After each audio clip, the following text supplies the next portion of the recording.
दोस्तों, आप अभी जो सुनने जा रहे हैं वह सिर्फ एक कहानी नहीं है। यह उस शक्ति का इतिहास है जिसने समय को अपना सेवक बना लिया, जिसके द्वार पर मृत्यु भी प्रवेश से पहले अनुमति मांगती है और जहां पहुंचकर विज्ञान के नियम, तर्क की सीमाएं और इंसान का अहंकार तीनों टूट जाते हैं।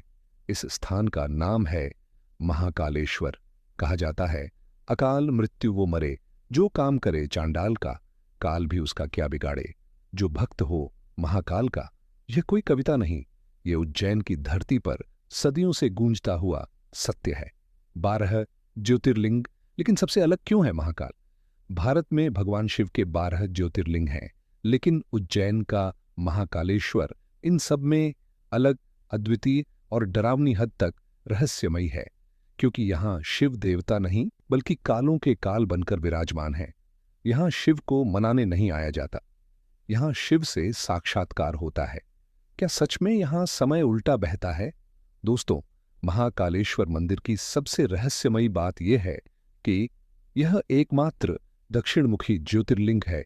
दक्षिण दिशा मृत्यु, यम और परलोक की दिशा मानी जाती है और शिव उसी दिशा की ओर मुख करके बैठे हैं। क्या इसका मतलब यह है कि महाकाल स्वयं मृत्यु को नियंत्रित करते हैं? यही कारण है कि यहां आने वाले कई भक्त कहते हैं, महाकाल के दरबार में आकर मृत्यु का भय अपने आप समाप्त हो जाता है। भस्म आरती, मृत्यु का उत्सव। अब आते हैं उस रहस्य पर जिसे सुनकर आज भी लोग सिहर उठते हैं। भस्म आरती। सुबह 4 बजे जब पूरा शहर सो रहा होता है, तब महाकाल को सजाया जाता है, लेकिन सजाने के लिए चंदन या फूल नहीं, श्मशान की भस्म। कहा जाता है कि पहले यह भस्म इंसान की देह की राख से ली जाती थी। सवाल उठता है, क्यों सिर्फ यहां?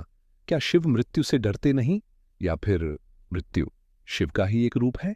साधु कहते हैं, महाकाल भक्त को यह सिखाते हैं कि जो मृत्यु से डर गया वह जीवन को कभी समझ ही नहीं पाया।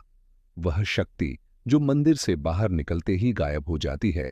अनेक श्रद्धालुओं ने बताया है कि मंदिर परिसर में एक अद्भुत ऊर्जा, भारीपन और शांति महसूस होती है, लेकिन जैसे ही आप मंदिर की सीमा पार करते हैं, वह अनुभूति अचानक समाप्त हो जाती है। क्या यह कोई ऊर्जा क्षेत्र है, या फिर महाकाल का स्वयं का अदृश्य कवच?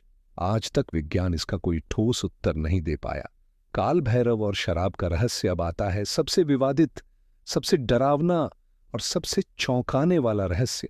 महाकाल के कोतवाल काल भैरव, यहां उन्हें प्रतिदिन शराब चढ़ाई जाती है, लाखों लीटर शराब हर साल। सवाल यह है, वह शराब जाती कहां है? क्या जमीन सोख लेती है, या कोई और पी जाता है? कहा जाता है कि अंग्रेजों ने इस रहस्य को सुलझाने के लिए मंदिर में खुदाई करवाई थी, लेकिन जो उन्होंने देखा उसके बाद खुदाई रोक दी गई, रिपोर्ट दबा दी गई और फिर किसी अंग्रेज अफसर ने काल भैरव मंदिर में दोबारा प्रवेश नहीं किया। उज्जैन में कोई राजा रात क्यों नहीं ठहरता? इतिहास में दर्ज है कि उज्जैन में कई बड़े राजा, मंत्री, यहां तक कि प्रधानमंत्री भी रात ठहरने से बचते रहे हैं। मान्यता है, उज्जैन का राजा कोई इंसान नहीं, यहां का राजा स्वयं महाकाल है।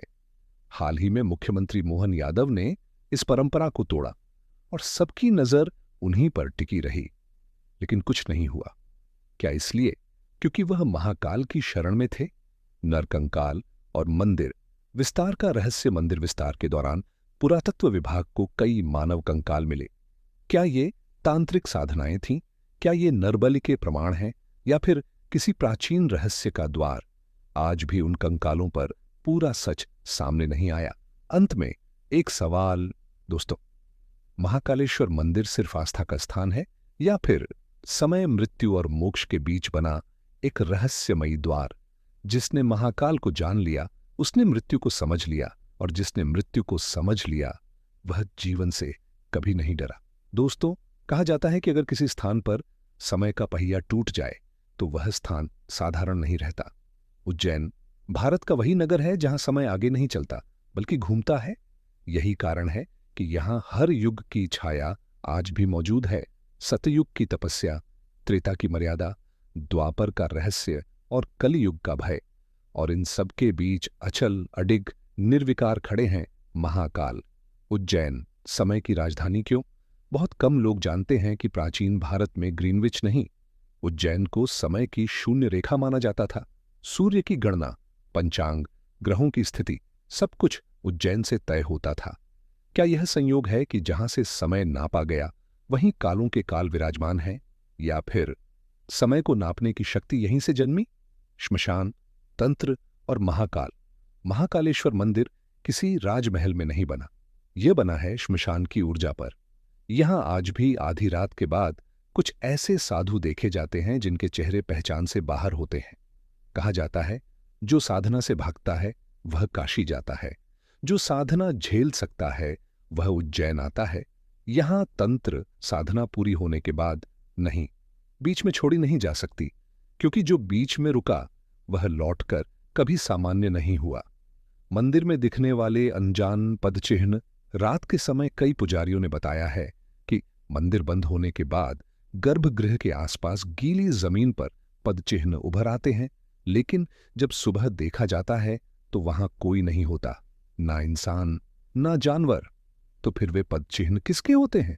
साधु कहते हैं, जब महाकाल जागते हैं तो उनके गण भी चलते हैं। वे भक्त जो बदलकर लौटे महाकाल के दर्शन के बाद। कुछ लोग ऐसे भी हैं जो पहले जैसे नहीं रहे। कोई बोलना कम कर देता है, कोई अचानक संसार से विरक्त हो जाता है, किसी को मृत्यु का भय बिल्कुल नहीं रहता। एक साधु ने कहा था, महाकाल किसी को कुछ देते नहीं, वह केवल छीन लेते हैं डर।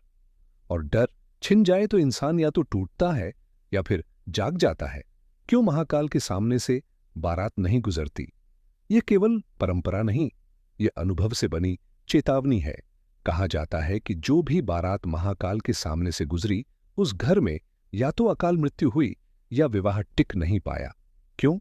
क्योंकि महाकाल का दरबार भोग और उत्सव का नहीं, बल्कि त्याग और सत्य का स्थान है। नाग, तक्षक और अदृश्य रक्षक नागचंद्रेश्वर मंदिर साल में सिर्फ एक दिन खुलता है, लेकिन कई पुजारियों का कहना है कि वह दिन केवल दिखावे का है। असल में नाग आज भी पूरे वर्ष वहीं रहते हैं। कुछ लोगों ने मंदिर के ऊपरी हिस्से में अजीब सरसराहट और फुफकार जैसी आवाजें महसूस की हैं। क्या यह सिर्फ भ्रम है, या फिर महाकाल की सुरक्षा आज भी नागलोक के हाथ में है? महाकाल क्यों भयानक है? महाकाल भोले भी हैं और भयानक भी, क्योंकि वह इंसान को उसका सच दिखाते हैं। जो झूठ के सहारे जी रहा है वह यहां घबराता है, और जो सत्य के साथ है वह यहां शांत हो जाता है। यही कारण है कि कुछ लोग कहते हैं महाकालेश्वर मंदिर सुंदर नहीं है, और कुछ कहते हैं यहां आकर जीवन का अर्थ बदल गया। अंतिम रहस्य दोस्तों, महाकालेश्वर मंदिर को समझने के लिए दिमाग नहीं, हिम्मत चाहिए, क्योंकि ये मंदिर आपसे कुछ मांगता नहीं, ये आपसे आपका अहंकार छीन लेता है। और जिस दिन इंसान का अहंकार मर जाता है, उस दिन महाकाल उसके जीवन में प्रवेश करते हैं।